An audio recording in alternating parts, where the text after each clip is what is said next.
পাখি, কি খবর তোমার? আমরা তো ভুলে গেছো। কি হলো? হ্যাঁ, আরে আরে কি হলো? কি জন্য তুমি? আরে আমাকে কি ভুলে গেছো নাকি? আর তোমার যে বিয়ে শাদী হইলো আমাকে জানাইলাম না, আমি কি তোমার বিয়ে ভেঙে দিলাম হইলে? আরে পাখি, এটা কে? আরে ভাইয়াও দেখি এখানে। আচ্ছা, ভাইয়ের সাথে কথা বলি, দাঁড়াও। আরে ভাইয়া, কি অবস্থা? বন বন, আপনার ঘরেই। কোন ঘরে? কি খাইতেছেন? এটা কে? মানে ও আমার বন্ধু। আরে কি বলো তুমি? ভাইকে তুমি বলো নাই যে আমি তোমার এক্স বয়ফ্রেন্ড? আরে ভাইয়া, আমি তার এক্স বয়ফ্রেন্ড।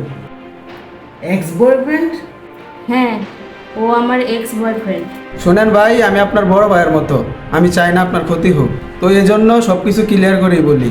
কিরে, তুই বলস নাই আমাদের যে 3 বছরের সম্পর্ক? আরে ভাই শোনেন, আমরা যে পুরা কত জায়গায় ঘুরতে গেছি, কক্সবাজার গেছি, সাদেক গেছি, আরো কত জায়গায় গেছি, এইগুলো বলস নাই তুই? আরে ভাই, কত জায়গায় যে ঘুরতে গেছি তাকে নিয়ে, তাকে কত কিছু কিনে দিছি, আর আমরা একসাথে কত সময় কাটাইছি ভাই, বুঝছেন? মাসে 2-1 বার ঘুরতে না গেলে তো আমাদের চলতোই না। আরে ভাই, আমরা যখন ঘুরছি রাত দিন কখন যে গেছে ভাই, আমরা বলতেই পারি না, তাকে জিজ্ঞাসা করেন। কেন মন করতেছো বলো তো? আরে ভাইয়া, আপনি যে তাকে বিয়ে করছেন তার সম্বন্ধে তো কিছুই জানেন না, তাকে জিজ্ঞেস করছেন সে কার সাথে ঘুরছে, কার সাথে গেছে, হ্যাঁ কয়টা প্রেম করছে জিজ্ঞেস করছেন? জিজ্ঞেস করেন তাকে। আরে ভাইয়া, তার অতীত জেনে আমার লাভ নাই। তাকে আমি বিয়ে করছি, সে আমার এখন স্ত্রী। ও সকল কিছুর দায়িত্ব এখন আমার। ও আগে কি করলো না করলো ওইসব এখন আমার চিন্তা করার বিষয় না। এখন ও কি করতেছে, ও ভালো আছে কিনা, ওকে ভালো রাখতে পারতেছে কিনা, ও আমার কথা শুনতেছে কিনা, আমাকে সুখ দিতে পারতেছে কিনা, এটাই এখন আমার সবচেয়ে বেশি গুরুত্বপূর্ণ বিষয়। আরে পাখি, তোর কপাল তো অনেক ভালো রে, ভালো একটা স্বামী পাইছ। তুই আমার সাথে যখন রিলেশন করতি, তোর পিছে যা কিছু করতি সব আমার কাছে ডিটেলস দিতি, এখনো তো আমার কাছে আছে। তোর জামাইকে এগুলো কিছুই বলস নাই? 6 মাস হয়ে গেছে তোর বিয়ে, এখনো তুই কিছুই বললি না তোর জামাইকে? দেখো, আমার আর আমার স্বামীর মধ্যে সম্পর্কটা খুবই ভালো চলতেছে। দয়া করে তুমি কোনো ঝামেলা পাকায়ও না, প্লিজ। বাহ, ভালোই তো বলতেছ, সুখী আছস। তুই তো আগে বলতি আমাকে ছাড়া অন্য কোথাও সুখ পাবি না, এখন তার সাথে সুখী আছস না? অনেক হয়েছে আবির, প্লিজ তুমি এখন চুপ করো আর প্লিজ আমার বাসা থেকে বের হয়ে যাও। আরে কেন যাবো আমি? কি সমস্যা তোর? আরে ভাই, আপনি বলেন, আপনার কোনো সমস্যা হইতেছে? আমরা তো এখানে কথাই বলতেছি। না, আমার কোনো সমস্যা হচ্ছে না, কিন্তু তবে আমার ওয়াইফের যেখানে সমস্যা সেখানে অবশ্যই আমার সমস্যা। আর কি, আপনি ভালোবাসার কথা বলতেছেন? কিসের ভালোবাসা? আরে আপনি যদি ভালোই বাসতেন তাহলে আপনি ভালোবাসা মানুষকে এরকম মান সম্মান নষ্ট করতেন না, ছোট করে কথা বলতেন না।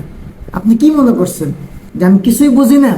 হ্যাঁ, আপনি চাচ্ছেন এখন যে ওর সংসারটা যাতে না টিকে, আর আপনি এগুলো আমার কাছে বলবেন আর আমি আপনার কথা বিশ্বাস করে আপনার কথা শুনে আমি ওর সাথে খারাপ ব্যবহার করবো না।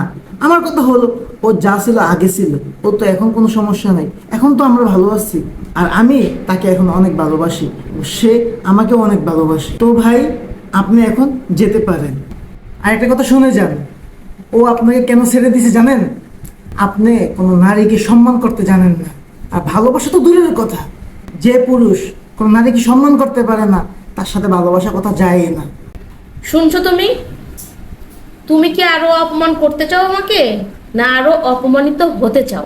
আরো যদি অপমানিত হতে চাও তাহলে এখানে বসে থাকতে পারো, কিন্তু যদি আর একটা ফালতু কথা তুমি বলছো তাহলে আমার চেয়ে খারাপ আর কেউ হবে না। আর শোনো, তুমি জানো কেন তোমাকে আমি ছেড়ে দিয়েছিলাম? কারণ তুমি মেয়েদেরকে সম্মান করতে জানো না। আর যে ছেলে মেয়েদেরকে সম্মান করতে জানে না, সে কিভাবে একজন নারীকে ভালোবাসতে পারে? শোনো, যদি তুমি এখন জীবনে কখনো কোনো মেয়েকে ভালোবাসতে যাও তাহলে সবার প্রথমে তাকে সম্মান করতে শিখবা, তাহলে তুমি তাকে ভালোবাসতে পারবা। আজ পর্যন্ত কি তুমি কখনো আমাকে সম্মান দিয়ে কথা বলছো বা রেসপেক্ট করছো? করো নাই, এই জন্য আমি তোমাকে ছেড়ে চলে এসেছি। আর আমার হাজব্যান্ড আমাকে সম্মান দেয়, ভালোবাসে, শ্রদ্ধা করে, এই জন্যই আজ আমি আমার স্বামীর সাথে সংসার করতে পারছি। আর এতক্ষণ যাবৎ অনেক কথা সহ্য করছে তোমার, আর একটা কথা শুনতে চাই না। এখন এই মুহূর্তে তুমি আমার বাসা থেকে বের হয়ে যাবে, যাও, এই মুহূর্তে আমার বাসা থেকে বের হয়ে যাবে। গেট আউট, যাও, আমার বাসা থেকে এখন বের হয়ে যাবা।